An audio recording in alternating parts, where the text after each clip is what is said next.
Hey, what's up everybody? In today's video we're going to try out every single paint in the scale 75 instant color line.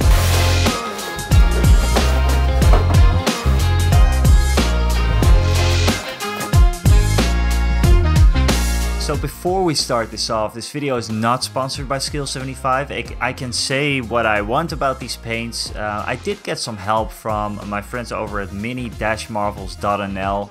They provided me with a nice discount on, well, the entire paint line and 48 gnomes to paint up. More on Mini Marvels a little bit later. So what actually are these instant color paints? In Scale 75's own words, instant color paints have a specially designed formula so that you can paint your miniatures easily, comfortably and quickly, achieving hard to believe color gradients even using a single layer. So we have seen a few similar products in the past. I use these contrast paints a lot. They're by Citadel.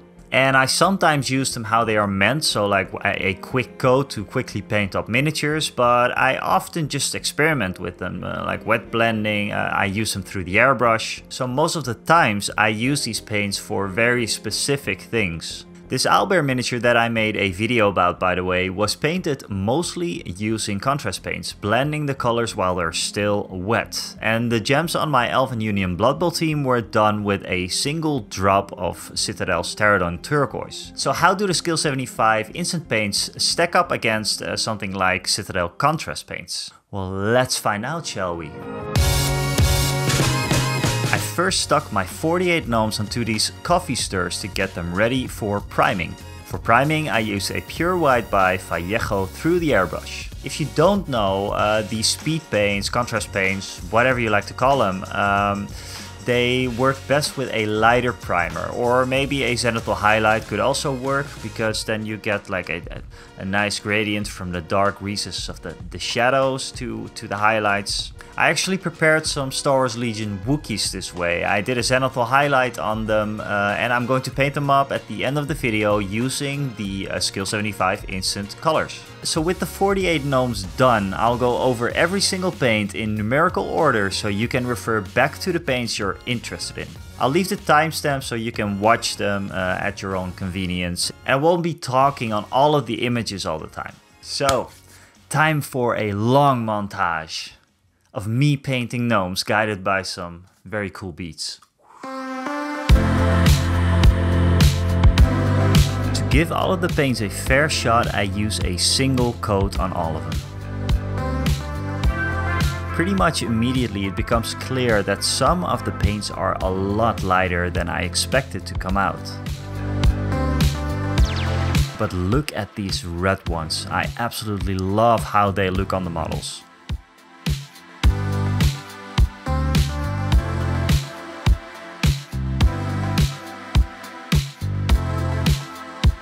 Differences are very minor, and I'm not sure if I'm going to remember all of these, but luckily I can now refer back to this video.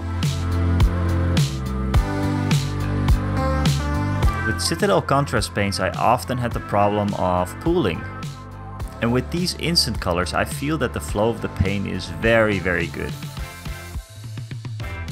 I can load up my brush with lots of paints without having to worry about dried pools on the model.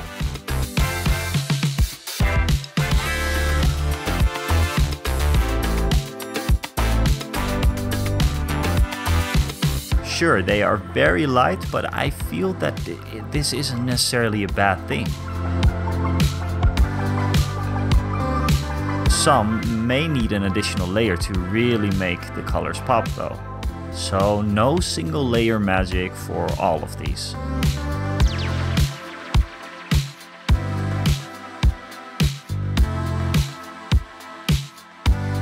It's just that sometimes it can be hard to see what color you're going to get, and that's one of the reasons why I wanted to show every single paint in this review.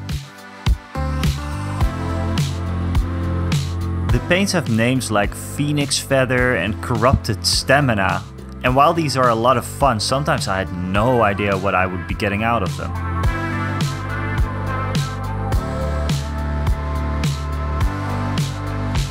There's a few colors in this lineup that are so subtle that I can only see very specific use of them. Like a extreme highlight, almost pure white. And this isn't necessarily a bad thing for me, quite the opposite actually. It might not be the most grimdark of paint lines out there, but it feels like this line is geared towards fantasy. The paint line gives me a very pastel, almost like whimsical feel to it. Fantasy, but fantasy with soft colors, like a dreamscape. And you can imagine that 48 paints, that's a lot of footage. I'm not going to talk through everything, so just sit back, relax, and enjoy the music.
The browns are also very interesting to me.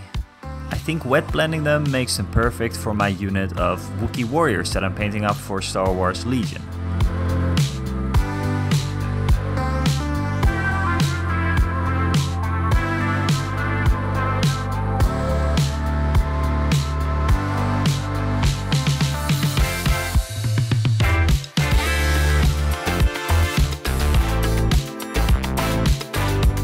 I do have a few absolute favorites, and this SALMON FURY is definitely one of them. I've not really seen a color like this before, and I'm going to use the shit out of it.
So for anyone wondering, yes, this took a very long time. If you liked it so far, please leave me a like, maybe subscribe to the channel. I do lots of content and I do lots of live streams as well. Join in, it's a lot of fun. I also have a Discord, everything is down in the description. But now back to the paints and do they work as advertised? Is it really a speed paint? Let's try it out on some Star Wars Legion Wookies that I primed up. And it's called speed painting for a reason, so I took only a minute or two to paint up their fur. A technique I often use is wet blending these speed paints to make gradients and highlights. As you can see, with the zenithal highlight, these paints work very well. I use different brown tones and they do work as advertised, I have to say. Obviously they will need some additional touch up and these will look much better with some strokes of highlights on the raised parts of the fur. But overall, this isn't bad for a quick 2-minute paint job. So before we get to the conclusion of this video, I'd like to thank mini-marvels.nl for being a boss. And I'd like to mention that the first time that I actually saw the instant paint line was because of the Mini Marvels mystery box. They do mystery boxes in different kinds of price ranges and there's always something useful in there for miniature hobbyists. Apart from the mystery boxes, they have cool minis, all kinds of diorama, basing stuff, paints, everything you're going to need. And if you use the Winners 2024 at checkout, you can get 10% off. So speed paints like these are often geared towards beginners. One quick coat and you're done. And I am not sure if I can say exactly that for all of these paints. Some colors cover very well, while some are just so light that when you use them, you wonder why aren't you seeing any shading in the recesses. With some of these paints, you feel that you're just tinting the white you just primed. And that is exactly the reason why I love this range. While painting up the gnomes, I got inspired by how to do OSL on these models, for example, or how to do, like I said, like a very whimsical kind of fantasy style, or how I will paint up this awesome Gengar model that I got from Mini Marvels as well, by the way. And also, very important to me, how I will use these through my airbrush. And yes, I think I'm going to make a video about that very, very soon. The naming of these paints screams fantasy. And I believe that some of these paints are absolutely spot on for anyone who wants to paint like whimsical, pastel, dreamy characters like the ones you see in games like Moonstone, or like these gnomes, of course. So overall, do I recommend these instant line paints? Yes, I do. But I think it is a smart idea to refer back to actually this video to see if they're for you. Some of these paints will definitely become a staple in my painting lineup. Like I mentioned before, this video took a long time to make. I would really appreciate it if you would like the video, if you would subscribe to the channel, and maybe think about joining the Discord. It is awesome. There is free stuff. It's awesome. Yesterday I got the official pop-up that said, "You're a YouTube partner now."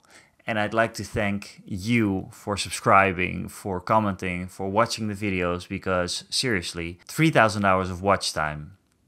It's insane. Thank you so much, and I will see you guys later.